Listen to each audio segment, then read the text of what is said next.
Le Burkina Faso vient de rompre ses relations diplomatiques avec la France. Que s'est-il passé? Qu'est-ce qui a poussé le Burkina à prendre une telle décision? Dans cette vidéo, je vais partager avec vous l'historique de quelques événements annonciateurs d'une telle décision. Et oui, comme on le dit, les signes ne trompent pas, c'est nous qui les ignorons. Deuxièmement, je vais partager avec vous quelques paradoxes européens quand il s'agit de dealer avec les pays africains. Et enfin, je vais partager avec vous à quoi s'attendre, surtout après la prise d'une telle décision par un pays africain. Car nous savons tous comment la France réagit quand elle se sent défiée, surtout par un pays africain. Alors, ça va être une longue vidéo et pour rendre ça plus facile et accessible, si vous partez dans la barre de description, je vais subdiviser la vidéo en plusieurs chapitres. Ça va vous permettre de passer d'un chapitre à un autre pour mieux comprendre. Salut à tous, bienvenue dans la nouvelle rubrique Parlons-en. Dans cette rubrique, nous allons discuter des sujets passionnants. Nous allons discuter des sujets qui affectent notre quotidien.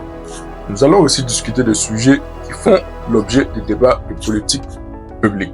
Alors, si cela t'intéresse, abonne-toi, partage et surtout, stay tuned. Salut à tous et bienvenue sur Sompagnim Media. Aujourd'hui, nous allons parler de diplomatie et de relations internationales, avec des termes simples et faciles à comprendre par tous. Alors, le Burkina Faso vient de rompre ses relations diplomatiques avec la France. Que s'est-il passé? Est-ce à cause de ça? Burkina Faso, ce pays d'Afrique de l'Ouest, illustre aujourd'hui l'échec dramatique de la junte militaire au pouvoir depuis le coup d'État de 2022. En 4 ans, le pays s'est progressivement isolé de la communauté internationale, a été suspendu de plusieurs organisations régionales et internationales, tandis que les libertés fondamentales y sont méthodiquement réduites. Dans le même temps, la situation sécuritaire s'est aggravée. Plus de la moitié du territoire échappe au contrôle de l'État et plusieurs millions de Burkinabés ont été déplacés et ont besoin d'une aide humanitaire. Après plus de 10 ans de lutte contre le terrorisme, avec l'appui de la France et de l'Europe, coupé de ses anciens partenaires, le Burkina Faso sombre dans le chaos. Il est devenu un sanctuaire pour les groupes islamistes terroristes et la criminalité organisée, faisant peser une menace croissante sur ses pays voisins, les plus dynamiques économiquement de la région, Côte d'Ivoire, Ghana, Togo ou Bénin. Cette résolution a raison de rappeler au soutien de la société civile et des acteurs humanitaires. Mais nous devons aussi assumer une responsabilité stratégique, renforcer notre soutien aux États voisins qui constituent aujourd'hui la première ligne de défense contre la déstabilisation de toute l'Afrique de l'Ouest. Car quand l'Afrique de l'Ouest vacille, c'est l'Europe qui va vaciller. Qu'est-ce qui peut expliquer que le Burkina prenne une telle décision? Alors, je disais à l'introduction que nous allons parler de quelques signes annonciateurs.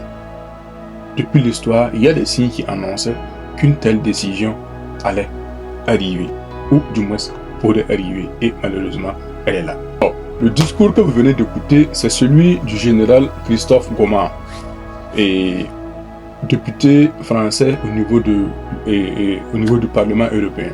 C'est ce discours qu'il a tenu pour motiver les autres députés à voter la résolution contre le Burkina Faso. Alors, nous n'allons pas nous attarder sur ce discours, parce que ce qui nous intéresse, c'est l'histoire. Car je pense que si les Français avaient prêté attention à l'histoire du Burkina Faso, il y a certains comportements qu'ils n'allaient pas faire. Et encore malheureusement, si ils ne prêtent pas attention aux signes de 2026, ils vont encore commettre des erreurs et ils vont encore payer plus cher devant. Donc, repartons dans l'histoire. 1919, création de la République de Haute-Volta. Ça, tout le monde le sait. 1932, c'est là que les choses commencent à être intéressantes. Alors, en 1932, on peut dire, à cause de la crise économique de 1929 qui a bouleversé les États-Unis et l'Europe, la France se trouvait un peu financièrement faible, si on peut le dire. C'est selon les informations données, selon les livres d'histoire. Donc, vu que la France faisait face aussi à une crise financière, alors elle a décidé de sacrifier un des pays. Car selon elle, le Burkina n'avait pas de ressources. C'était tout simplement les ressources humaines. Donc, elle a décidé de diviser le pays en 3, donner une partie au Soudan français et aujourd'hui le Mali, donner une partie au Niger et donner une partie à la Côte d'Ivoire. Je propose maintenant d'écouter un témoignage et du papa Boubacar Sinaba, PDG de Savane Media. Voilà, il nous explique depuis la partition de la Haute-Volta et ce qui a poussé à ce que la Haute-Volta soit reconstituée. Donc, pour ceux qui comprennent le Moré, il n'y a pas de problème, vous serez édifiés. Pour ceux qui ne comprennent pas le Moré, à la fin, je vais vous faire le résumé. Et vous allez comprendre que les Français n'ont pas prêté attention à certains signes. Ça, c'est le premier signe. Écoutons ensemble. Ton tenga yu da bona mete Haute-Volta. Haute-Volta wa atala singre. Banda sara ho annan ki mo kane ite Haute-Volta nan kabe. Reti ring fa tara solum. Indam masop solum. La wakaton wa jindi na sadamba gese te bam san dikke solum dama fa ta tele ba tenga yemre bam kulniwa karapanga en twin to mopsan date ne wani Haute-Volta manwa amanwa mi ya 1919 a mars ki upipi labman Haute-Volta ana maga ne ronda yum da 2026 ya yum kwabga da yuma yopoy da watoni absaman Haute-Volta labman Haute-Volta wa sai ne yalma a papaude papa au tibani y'a monté 74 200 km². L'absomana au temps, a bien canava de Wourbonte Edouard Echelin. Il a bien Sara et à Frananeda. Il a bien convaincu. La Edouard Hinginges, tenga vous y a Totoa, a man a several bonté rapport, non con et franc gouvernement. Rete Haute-Volta a zoe mvuyem da yum pila tabo. La Haute-Volta a han vuyem da yum pila taba. Abge hamante a tengza a to ne bamba. Ti fana paleta tonye. Rete fana solmo a 1929 a yum de faran ke tenga ligda boy. De wete hintik ne fara yinga. Upana ton zan république son patronyode. Atete Haute-Volta.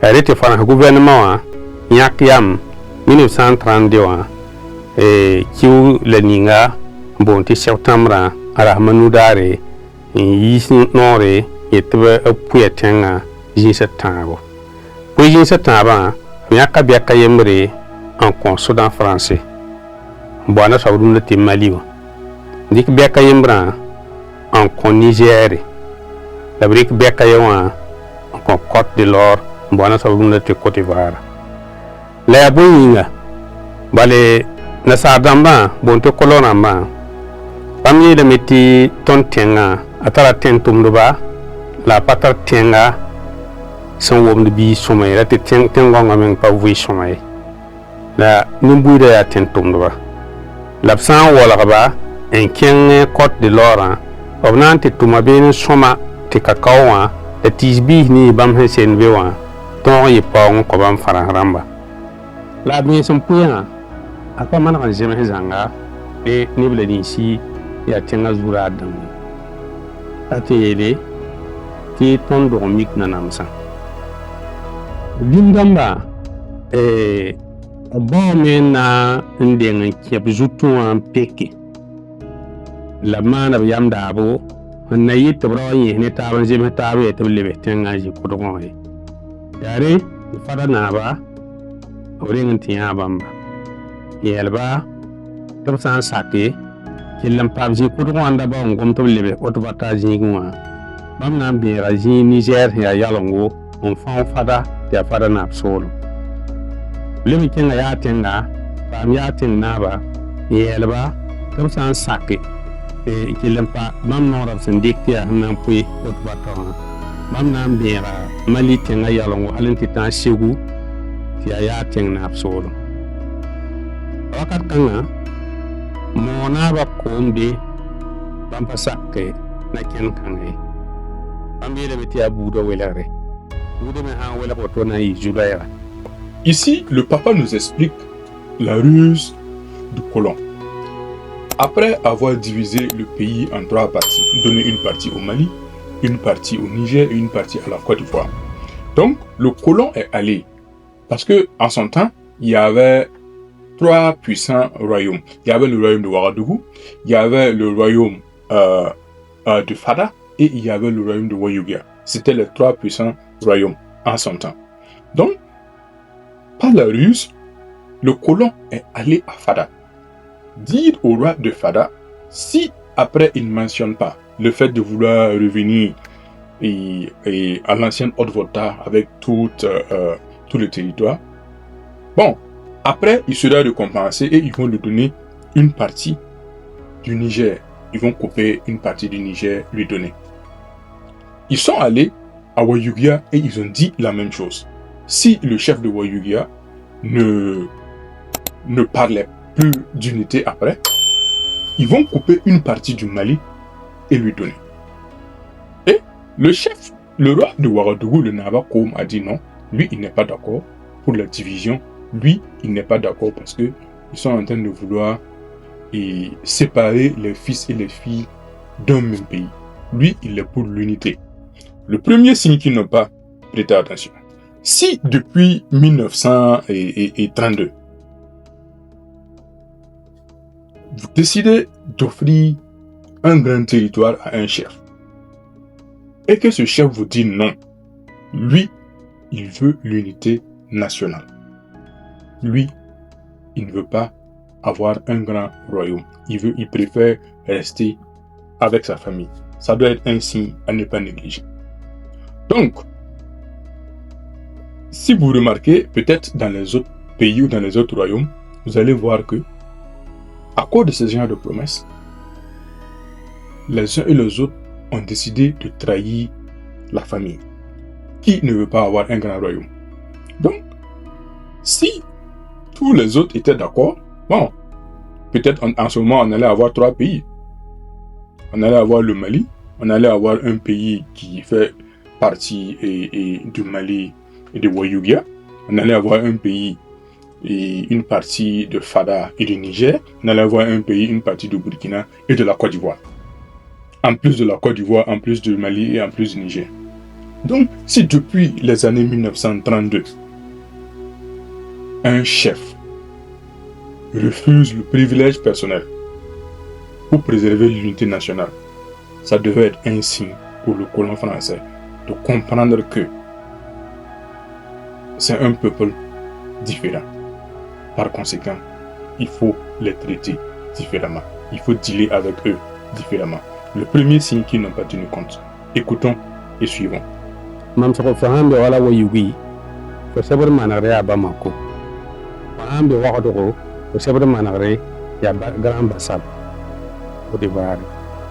Fahambe wa Fada ko sabar manare ya Niamey. San weru to na yito. To mona ba ko ni tunan kene nan ne sohne dinda mataba. Yusam punya pulumbera fa abnyami to Roma yidi. Kap sake nan ki nasara wa san pulum bambum ninga da wakat kanga abnan to mona ba ko to nan ken te sere min hide koloni wa ya Côte d'Ivoire na tenga Grand Bassam la Kenya dene pantonta abigia la na ve do na ken Grand Bassam to sere nasara wa ne pami bitire min hida yi faransa wa bebe sirad neba ne pamiti mo na ba wat be ni na bijinne me barare papa mini hiranyai ne kambe on le kenge pa mini hiranyande la mini ra hawa yit la gehe mo na ba ne poro na mahanjuma la bank nimba maramba ko dum barka de nebe le ban pas outi ya juzal se bangam tia ko mikna ba ta kitab sok gehe ba maramba yitaya tab sok la betia mona ba te to yela bidiyo yido pinda pipiner bam nandere ya mona ba ene pan kon lera er kan sirwa nanta ya la na fan to te ton wum la to ma er kan ho nanta wa te bam sirwe gouverneur zakon a sirke anande ni pipi ya mona ba te to tokse bum ning ho ne bam kanu mona biele bam han tar juler nan to azbata juler satan pipi bam tu de du yo na wakane bam talar babiga si fumbu tu volontaire nti songon za farahan zabe ale ba ko barak puso bamba ya kapsul mon kwata ya na beni tabwa nyo ko blabe tabri lampoli gidi ente par de dugu ko bebe na mahde bamba tamit bi isa tre fara zam barak puso la wote ya yemre na saro gulse yiro soba yam ta ton tenga on peut yin sata ale ba zulla guso ni tondo yam sanga ton buda tanda tamit libes otvata aji kutubu ti ayin nawnga kite ti ton yi ko wakane ni dimda bata ba fa yuringa on fa ya nora ye datame otvata le baji kutubu ta gulse ampa tabo mona ba ko belame kera banga yamma na lame ton de otvata ramba mo shorma ton wa songa yamba ni sin 1904 halin na watita 1900 na watita bobo dilaso abigia na watita bobo dilaso ton man banga ne bo sor hin kibe ton paten tokose kana banga man ho la hawan ta bobo dilaso na yambe lam tina ante kalabe wonam dan ken ne ba mako ti mo sol mo patare nyodi ikanga ton sul panome la mini la lokala zikan yele ti zabra yinga bam patat tonko nte ken ne tumda waqdoge la mona bil yaqbla me sa ni wala songra me devra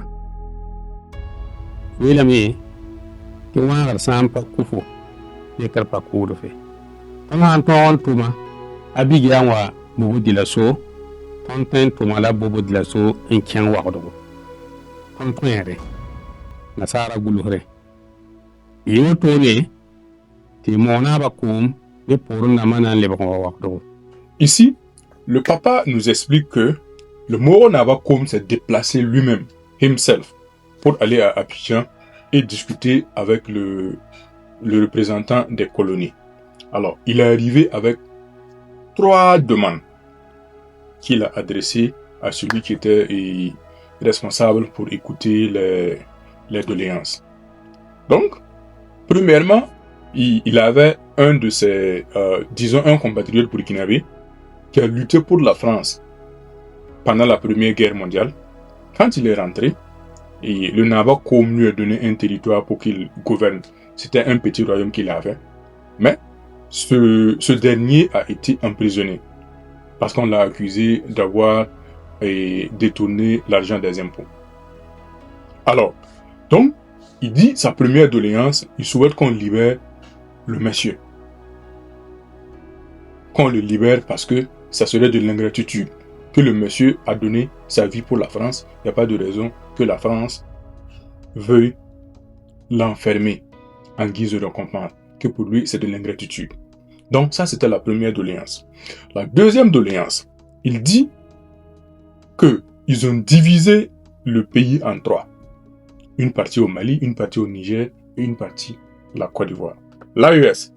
Alors, donc, lui, il voudrait qu'on reconstitue les 3 pays. Qu'on reconstitue les 3 parties. Que le Burkina redevienne normalement avec les mêmes territoires de 1919. Donc, la deuxième doléance. Et la troisième doléance qu'il a posée, c'était le fait que il voulait qu'on amène le chemin de fer, les rails. Puisque les rails,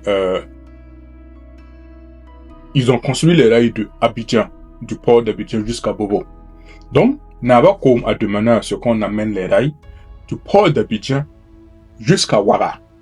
Donc, on continue les rails de Bobo jusqu'à Ouara.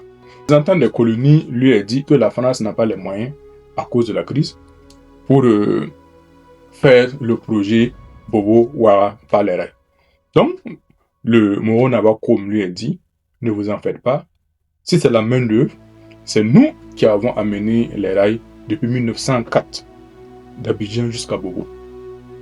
Donc, si on l'a fait d'Abidjan jusqu'à Bobo, on peut le faire de Bobo à Ouara.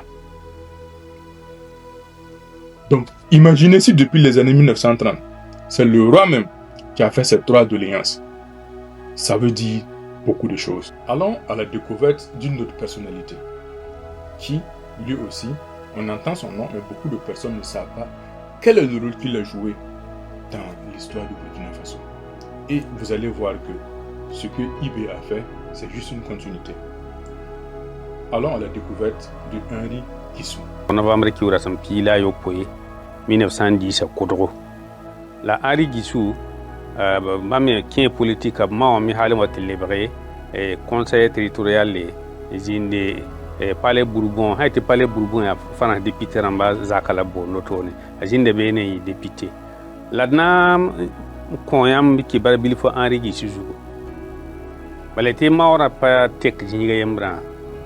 Et sans yanse et morning hum to nantal yelan kenge assemblée wa bayiti le bon le ron fontenga ne taba da puis une contem sa taba ren to keng assemblée wa den yiti yele keng assemblée wa ya député par be ministre to antal yelan wa assemblée wa den de mona avant to on ser ministre et ministre metal la ko santa gouvernement la nere fa ranan kala bilfu ya wakat kanga la Henri Guissou yele assemblée wa te abgulus mbonte ordre du jour na haute vatare constitution ale bon fawga yelle na sare yi kbe jen kanugu ite bata gom tirsan la bahe yele al sagoma ayi nenge haute vatare bon fawga ya yele al Guissou yika anya kab karveta ndeglere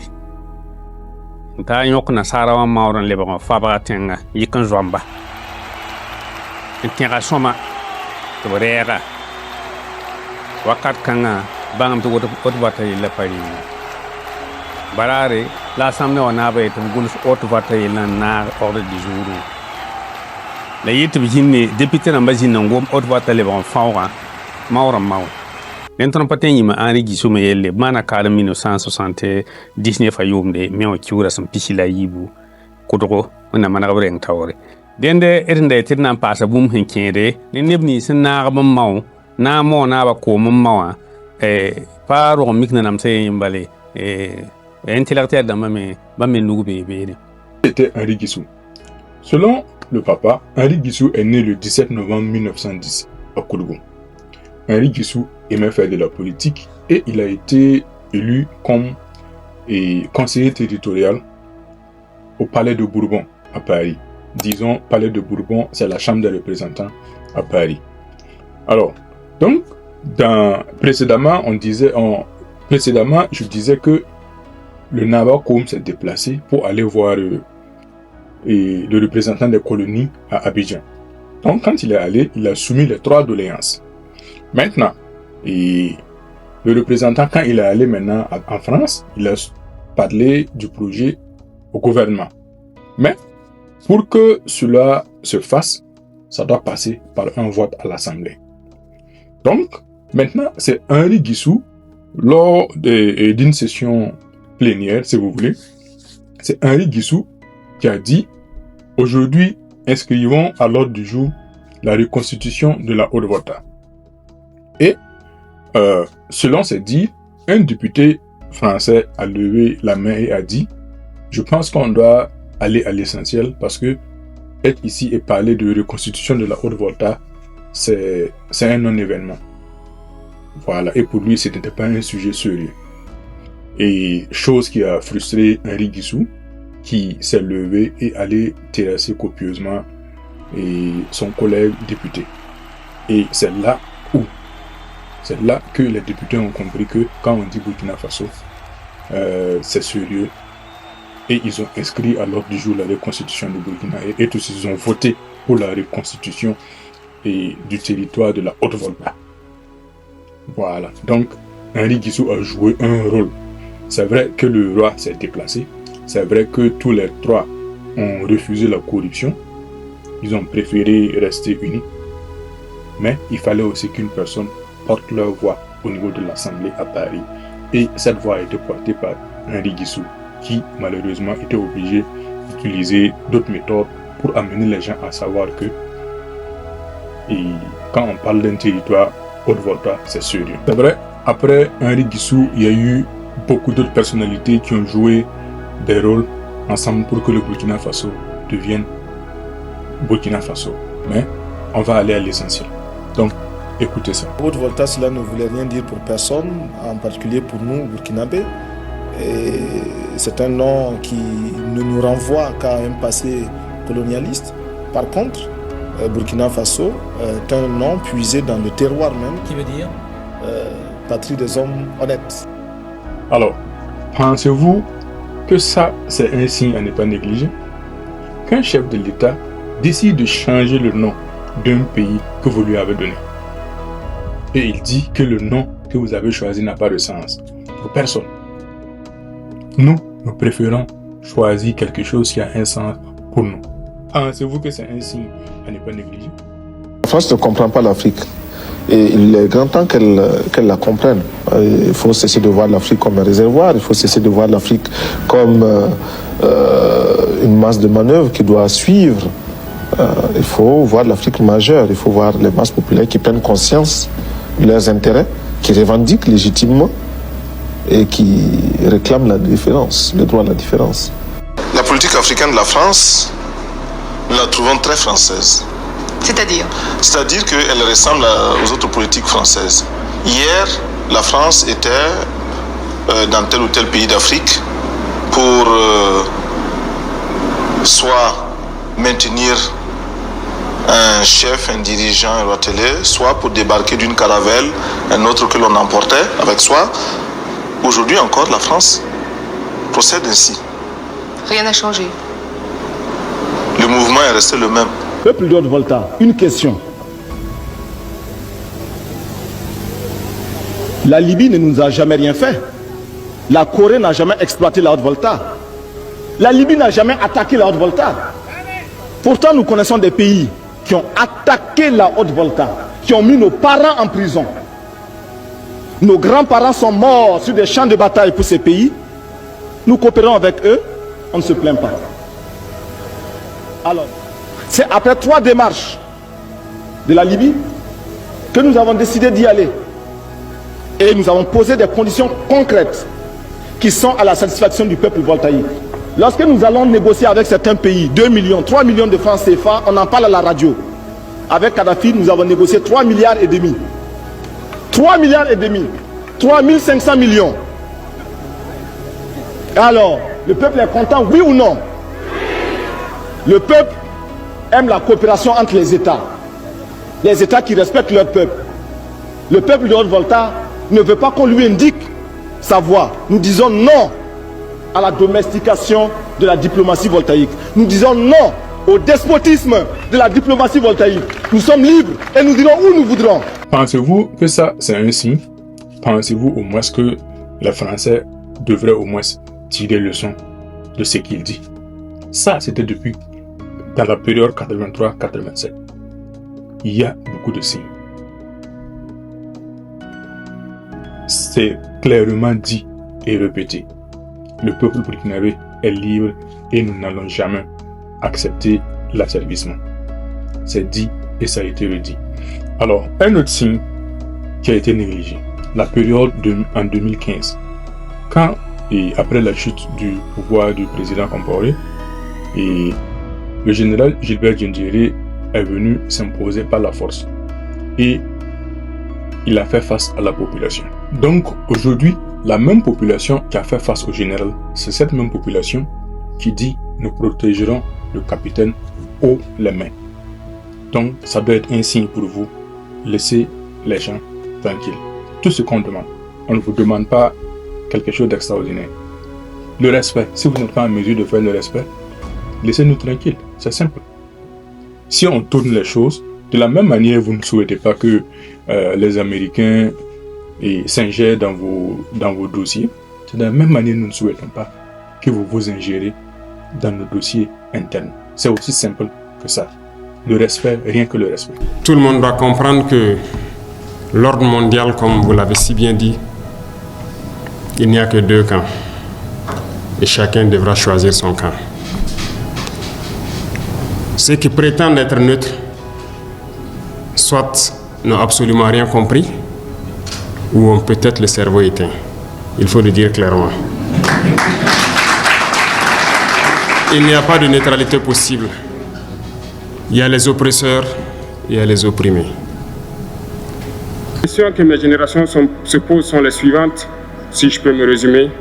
C'est de ne pas comprendre comment l'Afrique, avec tant de richesses sous notre sol, avec une nature généreuse, de l'eau, du soleil en abondance, l'Afrique est aujourd'hui le continent le plus pauvre. L'Afrique est un continent affamé. Et comment se fait-il que les chefs d'État traversent donc le monde à mendier? Voici des questions que nous nous posons et que nous n'avons pas de réponse jusque-là. Nous avons l'occasion de tisser de nouvelles relations. Et j'espère que ces relations puissent être les meilleures pour donner un meilleur avenir à nos peuples.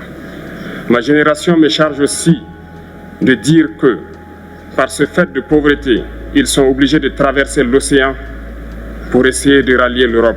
Ils meurent dans l'océan. Mais que prochainement, ils n'iront pas traverser parce qu'ils viendront devant nos palais pour chercher leur pitance quotidienne.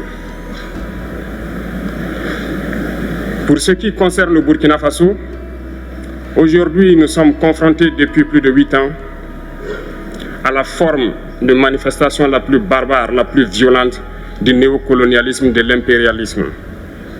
L'esclavage qu'on tend encore à nous imposer. Nos dévanciers nous ont bien appris une chose. L'esclave qui n'est pas capable d'assumer sa révolte ne mérite pas que l'on s'apitoie sur son sort. Nous ne nous apitoyons pas sur nos sorts, on ne demande pas que quelqu'un s'apitoie sur notre sort. Alors, est-ce que je dois ajouter quelque chose après ça? Je pense que tout est clair, tout est dit. Alors, on s'arrête là aujourd'hui. Je ne veux pas être très long. Je pense que je vais, dans une autre vidéo, faire la deuxième partie. Donc, n'oubliez pas de partager, de liker et de souscrire. Dites-nous vos impressions, ça nous permet d'apprendre, ça nous permet de grandir. Et comme je l'ai dit, ensemble, nous pouvons faire des merveilles.